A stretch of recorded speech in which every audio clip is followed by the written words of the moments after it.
सफलतार 3 मूल मंत्र आपण जानिबाकु चाहती।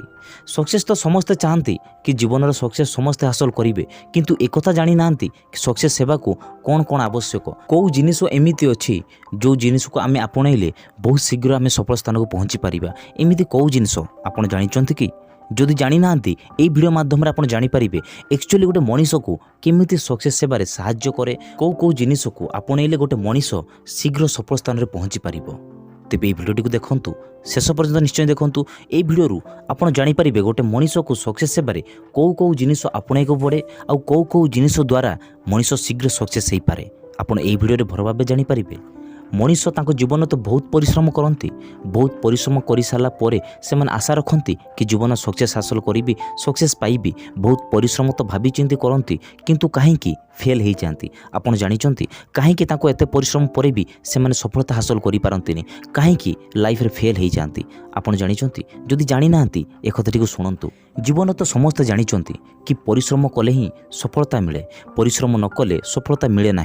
कहीं जे पर्यंत आपण परिश्रम न करिसेंती से पर्यंत आपण सफलता आपण पाखक आसीबो नाही। ए कथा तो समस्ते जानते, किंतु या व्यतीत आउ गोटे कथा आपण जानते, जीवन तो समस्ते काम करती, जीवन में किछि ना किछि तो समस्ते काम करती, और समस्ते मध्य आशा रखती कि जीवन में मुझे निश्चय सफलता पाइबी, जीवन में मुझे निश्चय सक्सेस हेबी, किंतु सबू अलटा हो जाए। कहीं जानते जीवन में बहुत कम मनीष, ए दुनिया रे बहुत कम मनीष सठिक निर्णय नहीं पारंतिनी, जोउथिपाई कि तांको सफलता से माने पाई पारंतिनी। जीवन में सफलता पाइबा आशारे से माने जेकोसी भी काम को आपणी नियंती, और से कामटी को भलाबे न बुझी सुझी से कामटी ठीक भूल उचित विचार को न बाहर करी से माने से काम गुडी करती, जोउथिपाई कि से माने शीघ्र फेल हो जाती। सफलता ना रे से माने फेलुआर साजी जाती। हेले आपण को आपण जीवन में आपण जदि चाहूँगी आपण जीवन में किसी करने, जदि आप चाहूँगी आपण सफलता को पाइबापी, तेबे जीवन में सठिक विचार को आपणैबा शिखंतु। सठिक विचार आपण आपणैबा द्वारा आपण भल भाव जानीपारे कि आपण लाइफ रे आपण कौन करेंगे, आपण काम गुड़ी को आपण केमिति सारिबे, केमिति आपण सफलता को पाइबे। आपण सठिक विचार आपण को सफलता पाइबारे बहुत साहाय्य करिवो। जीवन में सठिक विचार आनिबा निश्चय शिखंतु, सठिक विचार काम करिबा निश्चय चेष्टा करंतु। जीवन में सही व्यक्ति शीघ्र आगू बढ़ी था जो व्यक्ति जीवन में कठिन और सठिक विचार को आपणई था।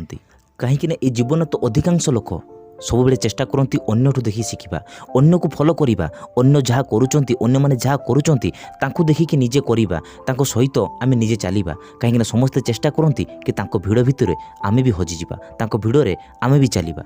किंतु गोटे सफलता व्यक्ति, गोटे सफलता मनीष या सबुठू अलग होता है, समस्त अलग होता है। कहीं जानते से माने चेष्टा करती तो आगू को बढ़िया, से माने चेष्टा करती तो आगू किसी शिखापी, किसी नुआ करने, किंतु से माने एया चेष्टा करती कि भली भिड़े चलवाई, भली भिड़े हजि जावाई। कहीं से भल भाव जानते भिड़े पशिले अणनिश्वासी होबाकू पड़े, से अन्य मानकटू अलग होता है, से काम अन्य मानकटू भिन्न होता है, अन्य मानकटू अलग होता है। जदि आपण जीवन में सफलता पाइबाकू चाहूँगी, प्रथमे आपण से भिड़ भितर बाहरतु जो भिड़ भितर आपण हजि जाइछंती। जे पर्यंत आपण से भिड़ भितर बाहरी किछि नुआ करि नाहांती, जे पर्यंत आपण से भिड़ भितर बाहरी आपणको काम रे किछि भिन्नता आनि नाहांती, जे पर्यंत आपण से भिड़ भितर बाहरी आपणको काम को ठीक भावे चिन्हि नाहांती, से पर्यंत आपको सफलता पाइबारे बहुत लेट होबो, आ से पर्यंत आपको सफलता पाइबारे बहुत समय लागिबो। जदि आपणको काम रे कठिनता को देखि भय लागुची, आपणको जीवन आपण सठिक निर्णय,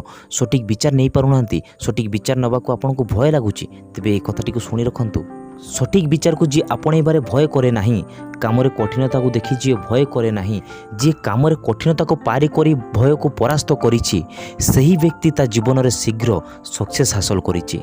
स्वामी विवेकानंद कहती जदि जीवन आपण जीवन में आप सठिक रास्ता पाऊना, आपण जीवन को सक्सेस बनइबारे आप सठिक रास्ता पाऊना, तेबे आपण जीवन में आप निजे सठिक रास्ता बनातु, आपण जीवन में आप सठिक रास्ता तैयारी करने चेष्टा करंतु।